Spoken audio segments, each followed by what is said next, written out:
Hello guys, ako po si Doc Marky at trigger warning po ito sa lahat ng mga manonood natin.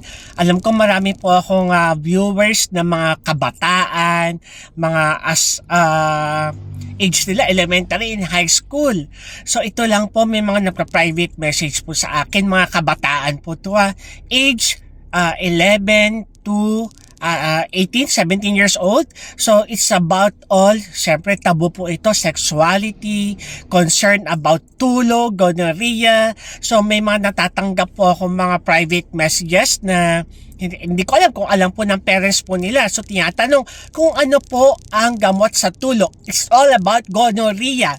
And it's very alarming po kasi may mga na-receive din sa private messages na nagtatanong kung ano daw po ang gamot sa tulog or sinatawag nating gonorrhea. It's a sexually transmitted disease po caused by bacteria. So, Neisseria gonorrhea po. So, saan po nakukuha yon? So, po, di ba? Questionable. Mga kabataan, mga as low as age na 11 years old. Actually, ini-entertain ko po sila pero dapat po may parental guidance po. Meron pong guidance po ng kanilang mga magulang. Yung iba po, takot po talaga magsabi tungkol sa kalagayan nila.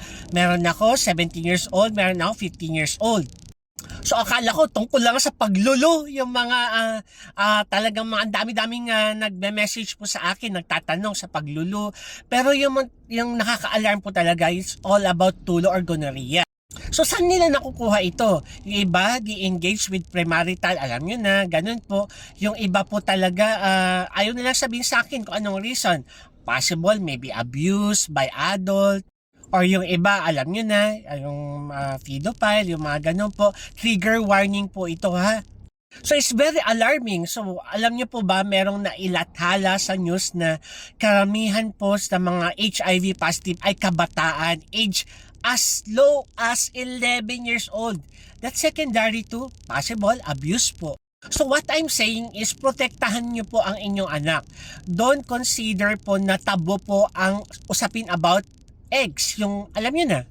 So started in the house po. So huwag nyo hayaan ng mga anak nyo na mabasa po yan online, although napaka-rampant po ng ating social media, internet, YouTube, yung mga ganun pwedeng mapanood po.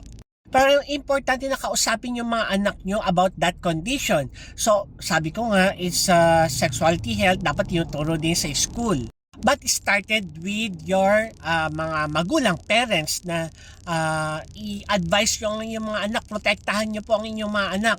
So, yung mga gamot po doon, antibiotic po yun, but ang dami pong test na pwedeng gawin po tulad ng urinalysis, HIV screening, napaka-importante. Hindi lahat po ng tulo is yun nga po, is tulo lang. Possible, infected with HIV. So, rampant ngayon yan dito sa Pilipinas. So, yun po, I advise po magpa-HIV screening yung mga may sakit po sa tulo. Although nagagamot po siya, kailangan na antibiotic pero kailangan po matignan po ng doktor. Okay? So, maraming salamat po.